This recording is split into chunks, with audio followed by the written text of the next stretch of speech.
How's it going, everybody? Welcome to Out There Talk, episode number 70. And we just, is this plugged in? I can't remember. How are you guys? I just remembered that we passed a whole year of doing Out There Talk in this format while we were on break. And I think that's pretty radical. So thanks for partying with me for a whole year. I don't think that our guest has joined yet in the chat. We are live though, right? Because I see Blackest Art and 300% Electronica are in here. Thank you guys for being here. But I'm just wondering where everybody else is. It's okay, because I got you. And we're excited. I got, my guest is Daniel 6 tonight. I'm assuming they will be joining here in a second. Let's see.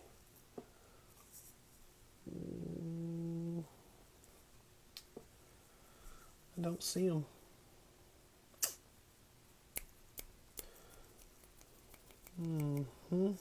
I don't know. Maybe I should shut it off and turn it back on. You guys can read me, right? You guys are reading me loud and clear. I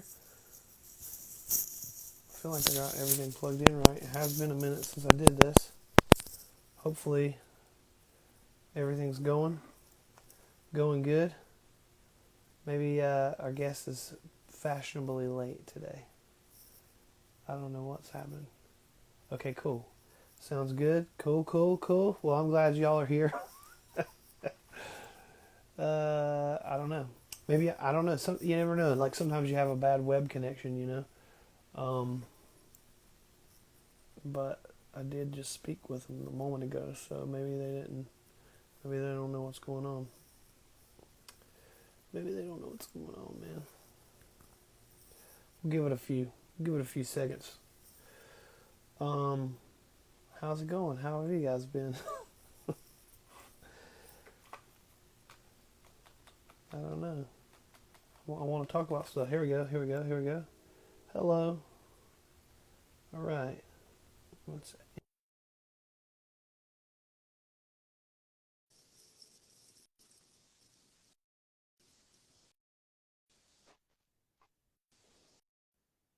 Hello. Hey, How's it going? good. How are you? I'm doing pretty good. Did I miss your awesome opening intro music? You did, but that's okay because people are just tuning in. I think it's just because it's been a minute. I wondered if it. I didn't know if I had. I didn't know if I had it. I haven't done it in I took like a month and a half break, so haven't done it since February. So I was like, did I do everything right? But yeah, we're all good. It's all cool. I will play Cool, my. man. I made a little jam here. This is my jam that I did specifically for your show.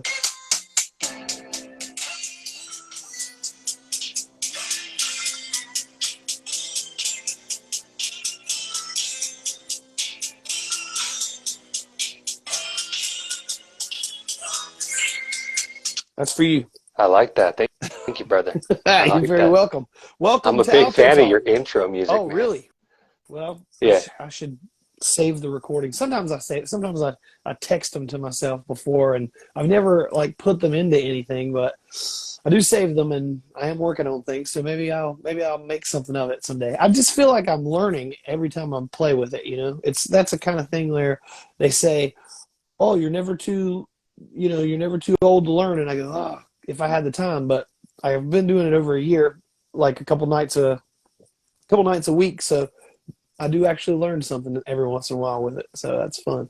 Right on. Welcome, Daniel James. How's it going? Good, brother. Thank you for having me, man. Yeah, thanks for being here. This is episode 70. Welcome everyone back after the little break. You know how we do. Sometimes I take a little break after a big block of guests, and it lets me. To me, I think in a creative world, you should take breaks to like from different things you do, and I think it helps because you run out of stuff. No, like just like a band has to stop and write new songs, a painter has to go buy supplies and make new. You have to That's right. get input to put output. You know what I mean? That's right. And so I've been trying to research a lot of things. I watched a bunch of your videos. You're a very prolific person as well. You got your hands in a lot of little things. So let's talk about it. Yes, sir. Introduce yourself to everybody and tell us who you are, what you do, where you're from, and let's get into it. Right on, brother. Well, thank you very much for having me. I'm grateful to talk to you. And one of the things that I'm excited about before I talk about myself is I don't know who you are or what you do, and I'm really genuinely excited to get to know you tonight and to talk to you about your music and everything. So thank you for having me.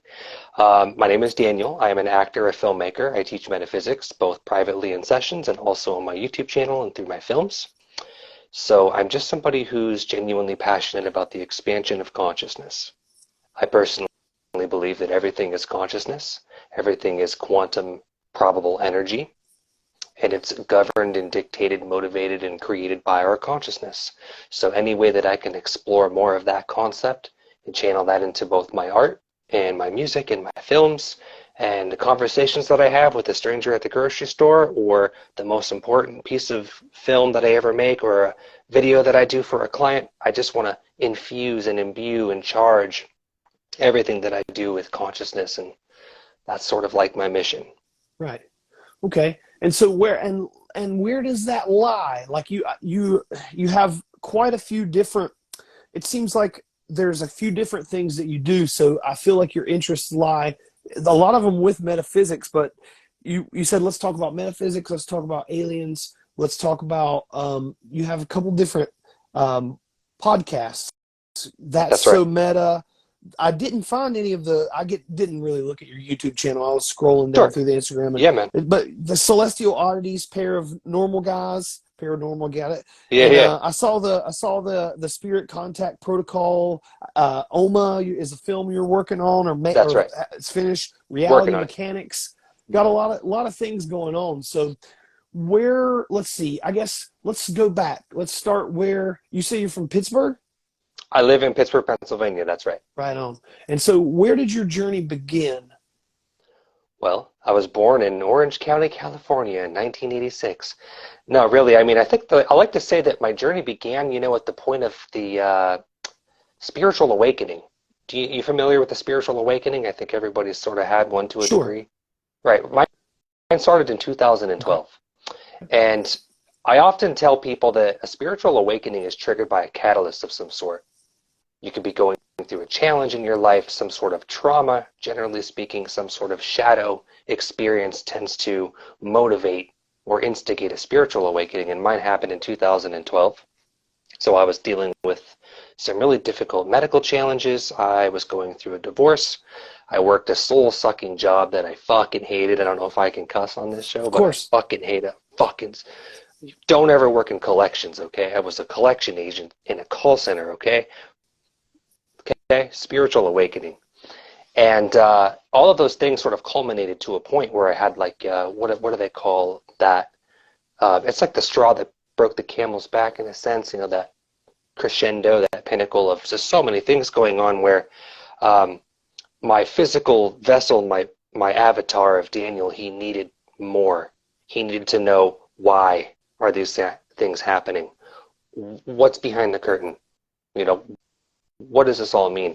And so I think when you get to a point where you need answers about your life, or you're at some type of like rock bottom that you don't know how to get out of, that's when a spiritual awakening can happen for some people, and that's how it happened for me in 2012. And at that point, I got into channeling, the concept of channeling, and I discovered like Abraham Hicks, Bashar, Seth Speaks, Jane Roberts, and I started studying that information because I had never really been exposed to any of the complicated sort of what I like to call now is reality mechanics, how reality is created, and from a more expanded perspective. When I got into channeling, it was an answer to a lot of questions that I was having, in regards to the challenges in my life. So from that point, when I dove really deep into channeling, and I'd always been also, to segue, and I've very been passionate about the concept of extraterrestrials and aliens and things like that. As a kid growing up, I was always having a lot of personal experiences and personal encounters and sightings of UFOs, and visitations throughout my life that whenever I would watch like a TV show or a movie about aliens, I was really attracted to that content because I knew that there had to be something real about it, because as a person I was having these experiences, and movies and television was the only language that I could find as a kid growing up to get me close to that. So when I got into channeling, where most people, or not most people, but a lot of people who are into channeling, they usually work with extraterrestrials or extra dimensional beings. And so aliens, I felt like they were more accessible. They were more, I could sort of learn more about the concept of extraterrestrials and in a more sort of tangible way through channeling. And that's what really sort of began my journey into consciousness from that point in 2012. Nice. Yeah. And so was it easy to dip your toe into? Because see, now I've always loved aliens as well, to where, you know, the whole, if anyone knows, if you say you didn't know anything about us or me or whatever, the band is from inside of the planet Venus, and Awesome. that's because that's where Valiant Thor was from. But as a concept, to me, it made sense. But with, without copping to making it all up, it it isn't made up. It's No, it's not. from, it's where someone goes, this came to me for a reason, and I have very specific reasons, and it would take up too much of our time, and I want the focus to be on what you say. But I can tell you I can tell you about it later. But Yeah, what I mean is, that's like, fine. I'm very into those kinds of things. However, channeling has only come out to me, it's been on the periph, but it hasn't been right in front of me until I started talking to people and guests about it, and about some of the names that you named, about how when you talk to someone like that, it's like when you're channeling, you're not just channeling an extraterrestrial, you're channeling groups or collective Collectives. That's right. consciousnesses of like beings that you're like a conduit, and we're such tiny threads that we can't even fit everything that's coming, that would come through the pipeline. That's right. Like, we just don't have all of it. It could burn our circuits out, Absolutely. with all, if that flow was just like opened, and like, oh, everything's coming. And so the ones that really want to speak, to you or whatever, like, see, I don't even know enough about it. Seems like sometimes when you speak to someone who's been doing it for so long, like, sometimes I'll talk to people who've only been doing it for 2 years or 3 years, but you've been working in this since 2012. So sometimes you talk to someone and they go, oh, well, you don't, like, I'll say the wrong thing because I don't know, and Sure. they go, well, you don't speak to them or whatever. But what I mean is, my perception of it is that a lot more people now, just like when I was little, when the Challenger exploded, Mm, the whole world was focused on NASA. Like, yeah. every kid was into, like, space shuttles, and we could name them all, and we all went to, you like would take field trips from North Carolina down to Alabama, Mm, to mm, Huntsville, Alabama, to space camp, or either go to Florida to where the space shuttles, and you got to learn all about it. And then all of a sudden that all went away. But now, a lot more. I don't know if you've seen the news this week, or maybe even today or yesterday, they named the new moon mission, and they talked yes. about the new 4 astronauts that are going to go. And they've been talking about, like, we have all these things going on, these panels going up to Congress, and the Tic Tac videos, and just so much more opening up now. Do you think that do you think that more people are getting into channeling, more people are accepting it? Do you think it's a combination of all of it now because it's back in the public eye? I've seen a sort of insurgence or a resurgence of channeling over the past, just say, 2 years, because it is one of the only ways that we truly have to make that type of contact, in a sense. And so people, they're so genuinely interested in finding out more and learning more, and channeling is just another way that we can do that. So I would say yes. So, and the funny thing about the channeling too is, so I taught myself how to channel. I think that it's a skill that people can learn. I don't think it's a special gift that only some people have and other people's don't. Just like any of the clairs, right? You've got clairaudience, clairsentience, clairvoyance, claircognizance, mediumship, being a psychic. These are things that some people might have a need to do that comes naturally to them, but I think that these things can be taught and learned. So I taught myself how to channel in 2015, specifically for a movie that I was producing. And when I taught myself how to channel, I made it a point to say, okay, there's a lot of great channelers out there, really talented people who are talking to extraterrestrials, extra dimensionals, archangels, and all this stuff. And I didn't want to call myself a channeler. I didn't want to say I am a channeler and be another person on YouTube, making videos, because there was just enough people doing that at the time. And so I taught myself how to do it. And then I did this movie. And then after the movie happened, it picked up a little bit of traction, and then I started meeting more people in the community who asked me to channel for, webinars and programs and, offer private sessions to them. And I did that for a little while, but I sort of got out of it, right? So we still have a lot of really talented channelers, and there's a lot of content and information out there that people can find. And I found that my strength, my personal strength, was bringing my creative abilities into film and video and entertainment, and I'd love to talk more about that to you as well. So I thought that I was sort of shifting away from channeling, and I said, okay, well, I still have this ability, and I was getting a lot of inquiries all the time. People wanted me to do sessions for them, and another thing that people always asked was, well, Daniel, I don't know how to meditate. I can't silence my mind, and I think that meditation is like the first step into it, going into an altered channeled state, right? So that's when I designed what I call the Spirit Contact Protocol, which is it's a step-by-step, entry-level. Any beginner can learn how to meditate, but they can learn how to deep trance channel by actually using our 3D senses. So when people used to say to me all the time, Daniel, I can't silence my mind. I can't quiet my thoughts in order to meditate. So I said, okay, well, how can we use that as a tool? How can we use those distractions to help us get into the channeling state? So I designed this step-by-step, very easy to follow guide that just walks people into a self-hypnosis, into altering the brainwave frequencies, which is all channeling is.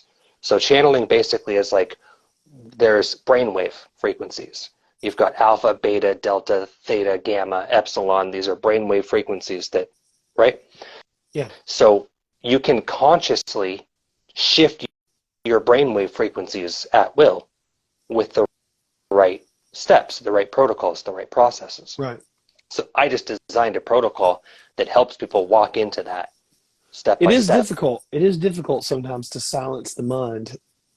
Yes. I have trouble with it. I have, to be honest with you, I was thinking about it like the last 2 nights. I suffer now from something I thought was, I've been thinking it was gout. Mm-hmm. Like I'll wake up and I won't be able to stand up. I thought it was Mm-hmm. gout, but I think it actually is some other kind of rheumatoid type arthritis. Sure.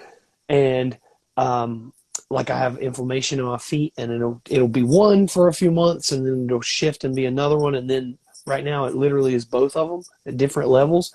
But it's so excruciatingly painful that I'll wake up with it throbbing, and I'm just going like, I think the only thing I can do is meditate and try to empty everything out of my mind and try to get into a place. And with pain, it becomes more difficult, I think, to do that for me. But I think that's incredible to have a step-by-step little a way to make it happen. That's right. That's very cool. That's a very Entry cool level. thing. Yeah, that's very cool. So, and that's called the Spirit Contact Protocol. And people can go on your YouTube channel and find out how to do that, right? Yes, I actually offer that as a service. It's like a 1-hour session where I bring people into that altered state. I walk them through it. Nice. And I teach them how they can do it on their own once they've been taught how to do it once. And so when I talk about spirit, right, we're in like a third density, fourth dimensional plane of existence right now. Our consciousness is right here in a physical reality. But all around us is a spirit world. And there are different densities and dimensions, different frequencies, different radio stations, if you will, that are all around us at all times. And in each different tier system of these alternate realities or these different densities, you've got whole civilizations and different races and beings that exist, and they're always with us at all times. And so the spirit contact protocol, similar to channeling or mediumship, it just helps people shift their awareness and their senses and their consciousness to those spirit realms where they can contact their own personal spirit teams. So whether that's like a spirit guide, or whether that's, say, for example, people work with certain deities, demonic entities, archangels, whatever your preference is, Sure. passed on relatives. Anything that is non-physical to us can be reached through quantum altered states of consciousness. And so, Wow. so that's what the spirit contact protocol does.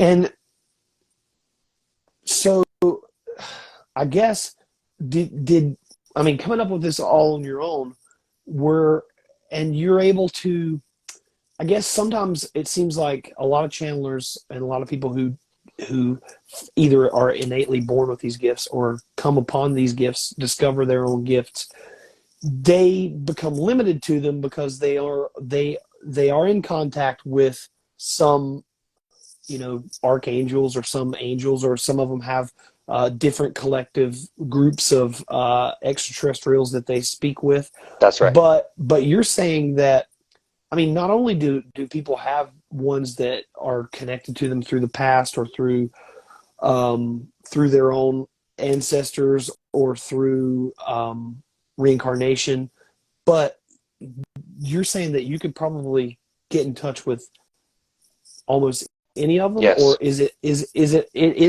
that open? It can be that open. Is that what you're saying?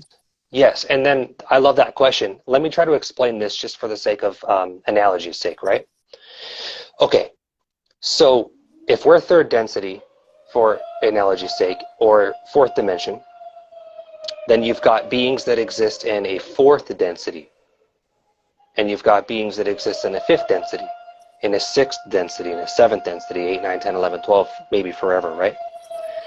So the way that it works is, if you are an extraterrestrial being and you exist in, say, for example, the fifth density, if you are a baseline fifth density being, you can perceive all of the densities and the races and the beings that exist in those alternate densities beneath you. So if you're fifth density, you can perceive all of the entities, creatures, beings, civilizations in 4D and 3D. That's us in 2D and 1D. For whatever reason, don't ask me why, I really don't know.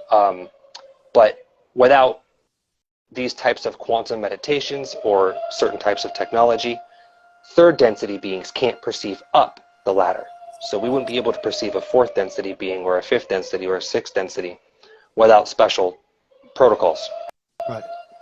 So if you're a sixth density being, you can perceive 5, 4, 3, and 2. If you're 7, you can perceive 6, 5, 4, 3. So it works in that direction. Right.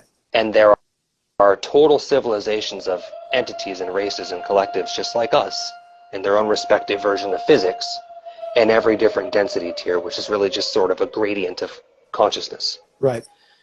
So they're aware of us at all times.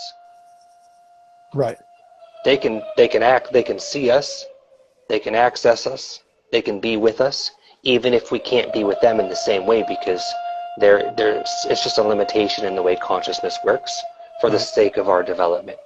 Right. So that's how I believe that we can contact spirit, because it's always there. It's not like a switch you turn on and off. It's just a matter of whether or not we can perceive it. Right. And so do you think that, is it your belief that when someone passes on, that they go to the next level, is the next level of consciousness, or are we're just kind of all set in our levels? Like, say my father's passed on. Is my father in the fourth dimension now? Great or question. Or is he, and like, sometimes I'll have like a crazy deep dream about a great uncle who died when I was really young, but he'll be telling me stuff and I'll be like, Christ, this has to be him talking to me. even though I didn't have like a crazy relationship with him then, but he's, I know that these are things, and I feel like that I'm being reached out to from another dimension or another place. Absolutely. I don't have how it is like when you're trying to describe something that you don't have all the The language, but you just have to. terms, the You don't definition. have to have the terms, but you still mean the same thing. Absolutely. But yeah, I feel like, but yeah. So are they on? Are they? Do we go up?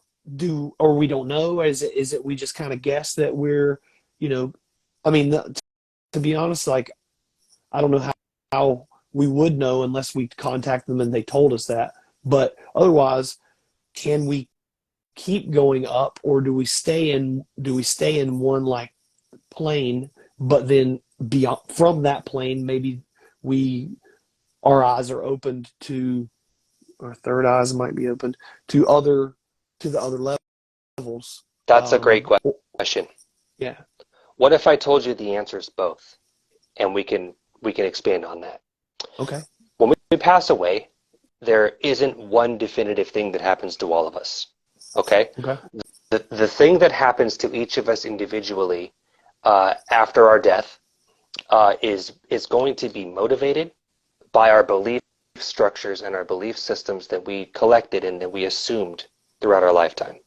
Right. But there is no one specific outcome to what happens. Now, when people pass away, sometimes depending on their particular beliefs, they'll go to the fourth density. That's the third density's spirit realm. That's most immediately accessible to us, where, for lack of a better term, spirits, ghosts would exist. There's also, believe it or not, a whole other wide variety of beings and entities that exist in that same plane that our deceased loved ones go to when they pass away. Now, for this fourth density plane, this is where we would go if, when we pass away, we choose to stay in a version of Earth that is very similar to the one that we left behind when we passed, because we're not willing to let go of all of the things that we didn't get to achieve, our regrets, our remorse, our attachments to our 3D life, that the things that, I almost did this, but I didn't quite do it, or I made this really big mistake and I can't forgive myself. This is where we go, is the fourth density spiritual realm. So our friends and our loved ones can oftentimes go to this plane, and they are not stuck there. It's not a purgatory. It's not a hell. It isn't a prison. It's just a transitional frequency realm that they can go to until they're ready to let go of their previous identity, their previous incarnation of Daniel James. Now, let's say, for example, an alternative: when you pass away, you have a different set of belief structures, a different set of expectations of what happens when we die. You can actually go all the way back to a source, if you will, where it's like, there is no definition to the density or the dimension that you're in, but you're like just quantum probable energy, where you re-emerge with like your higher self, your oversoul, for lack of a better term, where you're like total just part of the source or God or whatever your definition is, where from that point you just reflect on the incarnation that you have very peacefully, and then you probably more than likely just choose to incarnate again on another planet or another identity or another version of yourself on Earth, or any infinite number of places you choose to reincarnate again for the sake of your growth and your soul's expression. You can go back to a source after you die. Now let me give you a third option. Okay. You can actually have an incarnation on our third density Earth, or any number of other planets that are still physical, from a perspective of your higher self in a higher density. So maybe you've seen the movie The Matrix, where they jack into the Matrix and they insert themselves into the program, and then they do some things, and then they wake up and they're back on their ship. Did you ever watch Rick and Morty? Oh, yeah. Remember Roy, the game that they play, where it's like you live a whole lifetime? Yeah. Well, what if I told you that technology really exists? And it's generally called the immersion program. And it's a type of technology where you can actually, plug yourself into like a a bed of some kind or computer technology, or generally you'll lay in like a pod, like a medical pod that's full of liquid. And you can send your consciousness to an incarnation on planet Earth or Venus or somewhere in the Pleiades or in Orion or Sirius, and you can have an incarnation just like you and I are having right now, but you actually got here through a type of technology called the immersion program. So you didn't actually come to Earth organically through what's called as the incarnational process from source, but you actually came from another density using technology. So what that means is you're having a real life, for all intents and purposes, Daniel James is I'm a real human being having a whole incarnation. I'm I'm halfway through my 30s now. But that means that because I was a fifth density being using the immersion program and jacked myself into Earth, downloaded myself into Earth using technology, then that means when I physically die here, I don't go back to source and I don't go to a spirit realm. I actually just wake up as my higher self who was dreaming my whole life as Daniel James using a type of technology. That's another thing that can happen when we die. Sure. Well, I like that. I like that Yeah. part. That's cool because, I mean, there's been so many times where I'll just go, fuck, I wish I could just have a pocket reality, like a pocket thing where I could just go into a port, like just open a door and go in and just Yes. veg out and come right back in and start like right where I left Yes. off. Just take a pause on things, read, do all the things that I want to do that I don't have time to do, Yes. like an old Jim Croce song or whatever. Like I've always thinking about like wishing that I could do that and like being able to, you know, as a creative growing up, you think of these different things like you go, okay, we don't have the technology yet. Maybe we do. I don't know that, but maybe we definitely probably do now. But maybe when I was like 20, I was like, okay, here's what I'm going to do. When I'm 40, I'm already 44. I was like, when I'm 40, I'll get a clone of myself, have it born so that when I was like, maybe I said when I was 60, whatever the math is. It's like, when I'm 60, I'll get a clone and I'll grow him in a closet so that he never lives. He's always in like a Stasis. in water, like, in the movies. And he's growing and living, but he's not ever online. And then, but when I'm 80, he'll be 20 and I'll just put my brain inside of his awesome. brain. And then I'll that's the way, I was like, that's the way rich people will do it. I was like, I don't need to live forever, but I want to live 100 years past 100 years past where anybody else has actually lived. I mean, like, today. That's I don't know. awesome. There's always stories of people who've lived many, many lifetimes on this earth. Yes. That we know or don't know about. And cloning is a thing too. You can actually transfer your consciousness to other bodies. Like they do that. Yeah, I'm sure they do it. I know that they do it now. That's not comic book shit anymore. But like they don't do it. They don't do it. It's not public. You can't just go. Yeah, Yeah. you can't just go down to like, to the strip mall and like buy a new sleeve. you're getting a massage. Yeah. So, swap out. Yeah. Yeah, man, I really fucked my feet up somehow in the last 44 years. I'm going to need some new legs. I've been thinking about getting like some of those Blade Runner legs. I'm just like, fuck it, man. Those dudes can run faster than any human. I might as well Sign get me some. up. Anyway, sorry to No, I love that. Listen, man, so I have two questions for you because Okay, I'm like genuinely interested in you as a person.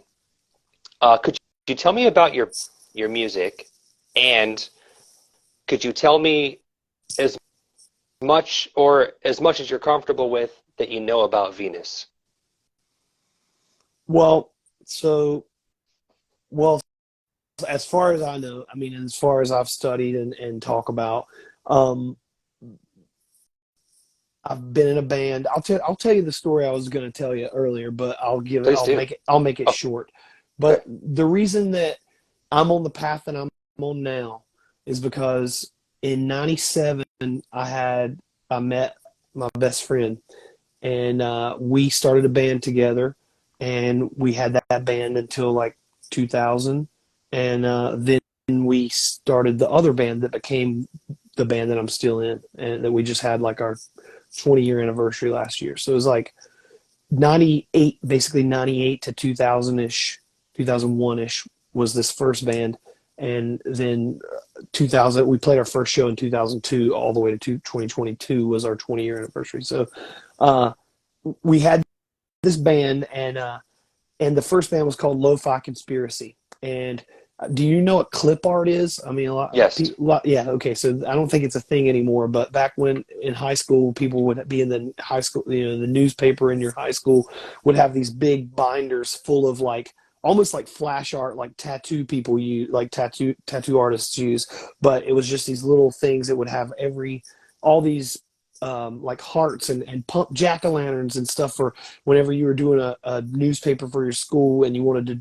It was like basically like 2D gifs, Yes. and there was tons of them, like just binders full of them, and every high school had them, and everybody used them for like whatever kind of publication and magazines had them. And so his roommate at the time, Tyler Wolfnight, he goes, he made a T-shirt for us, and we called him the Lo-Fi Guy, and he had like sunglasses and a coif and a mustache, and he looked like kind of a silhouette of the guy from Hawaii Five-0. Hmm.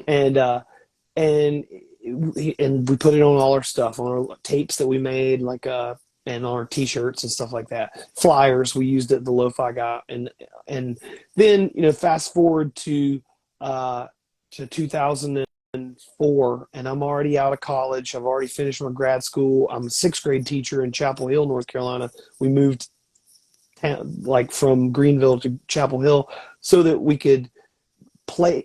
I was like, we're going to do nothing in this town. We need to play somewhere and open up for bigger bands, and maybe they'll take us out on tour. That was Sure. the idea. So we get offered a record deal, and I want to make sure that we've been calling ourselves Valiant Thor, and this was written by a man named Frank Stranges, and he was a ufologist, but he was also a Christian, and he used the story of Valiant Thor to try to spread. He was like the whole basis of Valiant Thor, and this is Valiant Thor. We spelled Valiant Thor with an E where the A was, so between the V and the T said alien, and then we added an extra Cool. R for rock and roll in the end, so it's Right alien on. rock and roll. And we called it that because I mean, like, I did that because we didn't want to get sued in my head, like, but this guy never didn't do copyrights for that because he believed he was a real person that he encountered. And the quick story of Valiant Thor is 1957. There was this guy, he showed up, no fingerprints. He had clothes that they didn't use zippers, and it wasn't Velcro. Yes. It just, all this stuff happened, and they tried to convince Dwight Eisenhower that we weren't the only people in that there was planets, and that there was planets upon planets. That's right. And aliens and were everywhere, like, and just multitudes of out there, but because they all were governed by a one God, and that we were a warlike creature in that God's eyes, that none of the other planets would reveal themselves to the people of Earth, but Venus like was reaching out a palm leaf to try to open them up into the galactic consciousness. And so I thought, man, this is a great fucking story, except for I was like, you don't need to have the Christian stuff. You can be a good person and do that anyway. So we decided to do the same thing, bring peace to the earth with rock and roll. And as we were looking into it, I looked at the other books. The first book, or the famous book that he wrote, was called it was called he wrote Unwitting Tomorrow, and he wrote Stranger at the Pentagon. Stranger at the Pentagon's the big one. That's the one that Frank Strange is known for.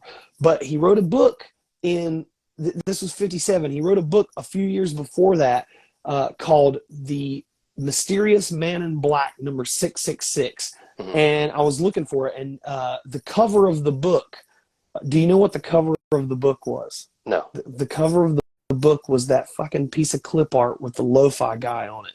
Oh, that's cool. So I was like, we're talking something that we made from a very short period, 98 to maybe 2001, we were selling these t-shirts. This is 2004, 4 years later. I haven't even thought about any of that stuff.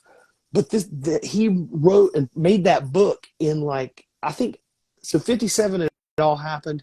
I think he wrote Stranger at the Pentagon in 62 or 63, but The Mysterious Man in Black number 666 was written in like 59 or 60. So this was Mm. something that happened like 38, 39 years before I ever even looked it up online and found a copy of it. And it was just too crazy. The coincidence was too insane to me. And as soon as we made our first website, people were writing to me about it, that people who encountered Valiant Thor, who worked at worked in the Pentagon, who knew of him, who said he did disappear in 62 or 63, people who lived in Mount Shasta who had saw them there. And all Yes. these people were writing to me, sending me pictures of with hair longer than I ever had. I didn't have long hair when we Hmm. first started. And sending me pictures of somebody who looked like me. And I was like, let's just say, what if Valiant Thor, what if they killed him? What if they buried him and a fucking cow ate the grass that grew up on his grave, and then my dad ate a hamburger made out of that cow, and some of the Valiant Thor's consciousness came into me? What if I That's right. am Valiant You Thor? What very if well I am might Valiant? be. So all those wild things we used to talk about, and I would just get stoned and just ramble off stuff in interviews for 15 years. That's all we did. I That's never awesome. did it out of character. I always did it in character. And the thing That's awesome. about Venus was, we were like, well, no, you don't live on Venus. You live in Venus, because you can't live on the planet Venus. So as far as I know, you live inside of the planet Venus. And we were from a place called Berlatia, which is made up in my mind, but I think it might be real, because everything else I said about all of it was as true as I knew it to be. That's awesome, So brother. I love that. I mean, that, kind of resonates with me very much because, are you familiar with the concept of star seeds? A star seed? yes, I'm gonna show you something here. I would I don't guarantee. know if you can see this, but Mhm. that says Star Seed right there. I Right have on. chicken scratch handwriting, and it says extraterrestrial under there. Right It's on on. Star Wars paper, by the way. I love That says that. Star Seed. So I yeah, I would my intuition, I would guarantee you're a star seed. And when I talked about the immersion program, uh, oftentimes star seeds come from another star system: Pleiades, Orion, Sirius, Cassiopeia, to name like a few, but there's like so many, right? Andromeda. And oftentimes we will come to Earth for the sake of, the experience of it on a mission for whatever that is personal to each of us. But we have a star seed origin. We're coming from another star system or another planet, whether we're incarnating with our consciousness organically or whether we're using technology like the immersion program. I do believe that a lot of us, like you and I know you're a star seed. We come from other places. And when you have that sort of inspiration, that feeling or that knowingness, so you have this interest in a particular being or a particular planet or a particular star system, then generally speaking, that's a really good indicator that that's a connection of ours. So mine would be from Sirius. So I'm a star seed from the Sirius constellation, and sort of like not exactly in our own direct sort of linear timeline either, but more of like in an alternate version of reality, but still Sirius B. And I come from a race of canine hybrids. We look mostly human, mostly like the humanoid archetype, but we have some canine features. Anything that you hear stories about the lycanthropes, werewolves, vampires, all of that comes from some planet where those things really exist. So, I come from a canine hybrid race.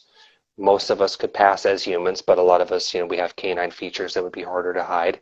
Um, and I know this because when I was a teenager, I started to download memories of my life as that version of myself on another planet in another reality. And some of these visions that I would get, these memories were so vivid and specific that they couldn't be imagination. They weren't inspired by any movie. They were very specific, niche personal things where I would either astral project or just be awake and have like memories come to me, like triggered. They would be triggered by something. And so I started to write a movie script about whatever little bit I could piece together of whoever this alternate version of myself was, my starseed origin, right? My fifth density version, my higher self. And I called the story OMA, which is an acronym, and it's about that version of myself from Sirius, that human canine hybrid. And my planet specifically existed during what's called as the Orion Wars, which was a conflict that involved multiple star systems and thousands of planets and thousands of races. It's also said that the Star Wars films were actually based on the Orion Wars, or set in that time period of the Orion Wars. And one of my planets was just one of the planets involved in the conflict. So I started to write these little short films and these scripts about this alter ego of mine, in a sense, this other version of myself that many years later I found out was a real person and on a real planet that was involved in these terrible, terrible conflicts and these wars. So I started to just write movies about it. And ever since I was 16, I'm 37 now. Ever since I was 16, I've been trying to write and tell this story. And I would write a script, and then I'd shoot like a really bad little short film in my backyard with like no money, and my brother and my friends helping me out, try to sort of translate this sort of like sci-fi epic into a movie with no budget. And that's like what I've been trying to do for over 20 years. And it was just over the last year and a half that I really got the inspiration to renovate the story one more time, after I had gotten the missing puzzle pieces that I didn't have as a 16-year-old kid who'd only seen like Superman and Star Trek, and that's like the best language that I had about this sort of sci-fi journey. But now I'm 37, and I've gotten so much more of who I was as a starseed origin from Sirius and what I did in these wars. But not only did I learn about the Orion Wars and my identity as an extraterrestrial on another planet, but even more importantly, and this is why I think that for so many years I wasn't able to produce the film and to get it made, was because it just wasn't the time. I didn't have all of the puzzle pieces Right. to make a cohesive story. And I realized that the Orion Wars are still happening now. And Oh shit. and it's a war on consciousness. And the war itself leads to Earth and other planets like it. Other third density planets that have humanoid archetypes like us are still involved in the conflict of something that's probably, 90 million years old. Wow. So when I realized that the Orion Wars are still happening, and it's just a war on consciousness now, it's less about lasers and bombs and missiles and space battles, but more about our DNA and our souls. Right. Then and then it leads to Earth now in present day. Then I knew it was really time to make this movie. So I rewrote the script for a fourth time. I'd written the script 4 times since I was 16 years old, and I felt like I could hear like spirit just telling me, like, Daniel, it's time to do this. You got to make this movie. And over the years, I learned that in television and film, it's a powerful vehicle. It's a powerful vessel to deliver information, and you can actually charge art, whether that's a picture that you draw or music that you make or a television show or a film. You can charge it with energy and your intention. And I found out that when I was having those, remember I told you I was having memories download of my lifetime? Well, I found out that they were triggered by something, that there were sort of catalysts to those memories becoming unlocked. And when I realized what that was, that there were triggers for it, then I taught myself how to do it too. Oh, So so I you can, realized, yes, so you can download more stuff. not only can I download more stuff, but I can, so here, check this out. I believe that there's something called incarnational lineage. And for all of our past lives and our parallel lives and our future lives in an incarnational journey over how many lifetimes and densities and dimensions, I believe that it's all stored in our DNA. And we always have, it's always there with us, even if it's locked or hidden. And the memories can actually unlock through triggers. And I realized that my memory triggers were being activated by watching certain TV shows or reading certain comic books or watching certain movies that had something in them that served as a memory trigger. And then all of a sudden, it unlocked my DNA, and then I was downloading memories from this alternate lifetime. So when I realized that's what was happening, I said, okay, there has to be a way that I can do this. So if you ever research like the occult or magic, you can imbue your intention into physical objects and charge them with your will and your intention, and then you can use that object for like a manifestation tool or some sort of like healing modality or whatever it is people do. So I was like, okay, that's the philosophy behind it. I'm going to take my story, my sci-fi film called Oma, which is about my starseed origins during the Orion Wars and how it leads to Earth right now, and I'm going to charge this film with memory triggers. So that when people watch this film, you might see a scene play out. It might just look like a cool, dramatic moment or a little action sequence, and it might not seem like much at first, but it's coded with memory triggers to help people unlock the codes to their starseed origins, Whoa. like what happened to me. Damn, that's cool. So yeah, so this movie is called Oma, and it'll be a 20-minute short film, but it's a proof of concept. So we want to actually use it to turn it into a series or maybe like a feature film. And I already have a lot of people really interested in maybe helping us do that. It's just a matter of me finishing this movie over the summer here and getting it released in the fall. But this movie, in a sense, you got to look at it like it's almost like a portal.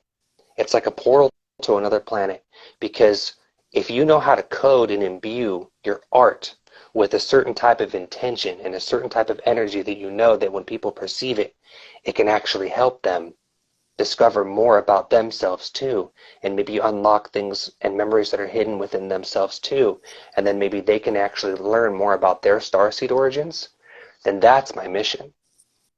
That's cool. That's crazy. I mean, like, not crazy, but Yeah. that's like, it's wild that nobody's, I mean, maybe somebody's tried it before, but I feel like to some degree people do that. Yes. At least they don't put Unconsciously. codes in, but I think that people put things in their they put intentions in their music, in their Yes. songs. Absolutely. That's 100% like a thing that I do. Yeah. I Yes. started doing that because if I knew I was going to have a captive audience, and I knew that someone was going to be there in the audience, then I wanted to say something to them, or I wanted to say a truth. It was a lot easier to say that truth in a poem while they were That's in the right. audience than it was to maybe, and maybe I was being a coward then, but hell, I was like 16 years old. But it was easier to say one of those things to them in that poem than it was to like confront them about it possibly. Um, and then you learn from there how to, as you go with your art, and that politicizes it, and it does charge it. And it does, you can do that in a number of ways, but using it to make your movie that's really cool. um it makes me think of, uh, you know thinking about people having being star seeds, and literally like the humanity as we know it coming from other places Yes. in the star systems Yes. all over. uh it makes me think of the ways that people have tried to describe it, um, over the years, and where my own brain went to in the crudest way possible, Sure. thinking that like whatever was here was either brought here or left, or like,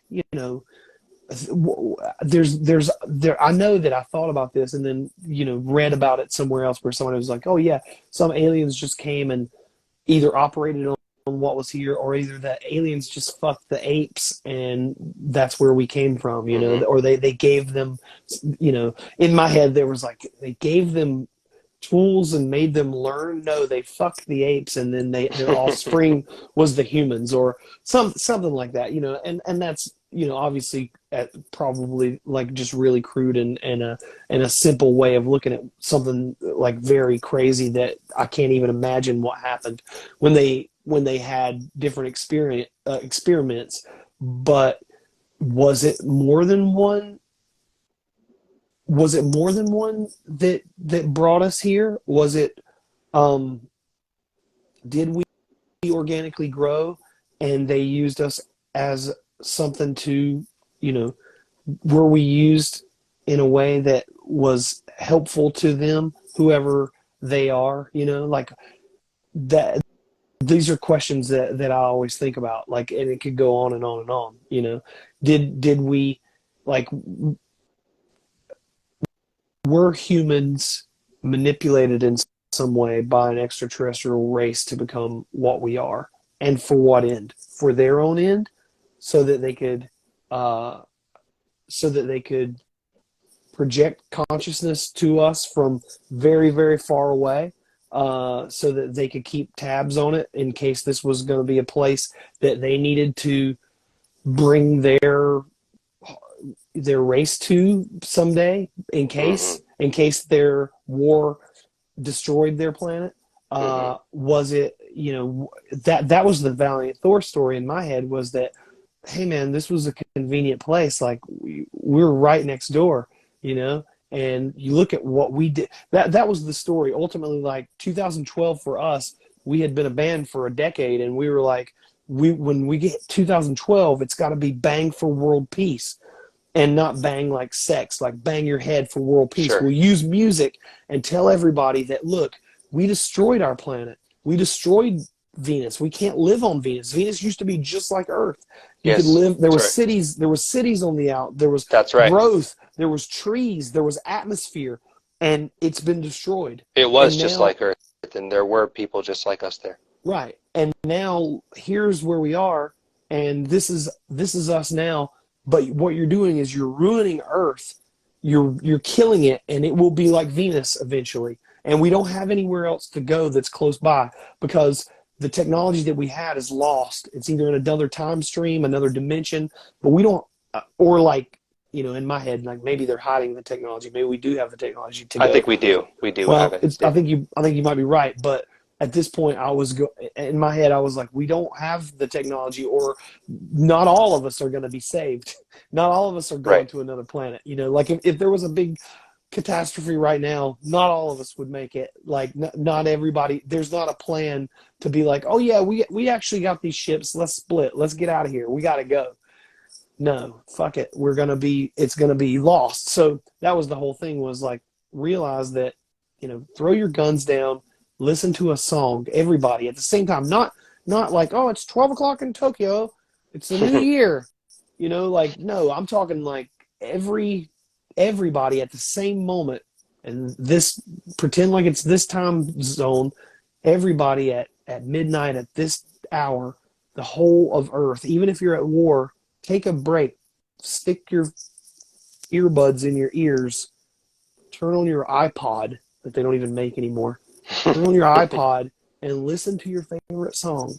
Bang your head, like, whatever. Listen to classical music, whatever you got to do. That was the big idea. And you know what I love about you too is that music is your language. You know, that's your vehicle, that's your medium, because it was mine too. When I first started, man, before I got into film and video, music. I had my guitar, I was writing songs, I was programming drums, I was singing, doing all my own vocals, and I was trying to translate, you know, my visions and my memories from Sirius into my music, and trying to write songs about peace and songs about healing trauma and war, you know. And I've been in metal bands too my whole life. Like I've been in multiple, like, you know, like deathcore, metalcore bands. I was part of that whole scene for many years, and I still write and record my own music even today, and I also compose all the music for my own films. I do all my own music. You know what I'm saying? So I love that about you, that like music was your guys' medium into Sure. delivering that message. Yeah, absolutely. Well, it looks like our time is about running. I want to plug everything that you got going on so that people check you out. Right on. Um, Everybody, this is Daniel James. from Pittsburgh, living in Pittsburgh. He's a filmmaker. He's a podcaster. You can check him out on his YouTube channel. He's got a podcast called That's So Meta. He's got one called Celestial Oddities, Pair of Normal Guys, and Reality Mechanics. Are you still doing that? Working You know, on. I did one season. I did Okay. one season, which was my 4 favorite topics in metaphysics that I found that I was the most passionate about, that I could convey in a concise and creative, but a really fun way. So it's a 4-episode season, and it's free to watch. Right on. Everybody check it out on his YouTube. What we'll do is once I post this here in just a bit, put a little link in there and it'll stay there forever in the comments. Right And on. then people can follow it and check it out.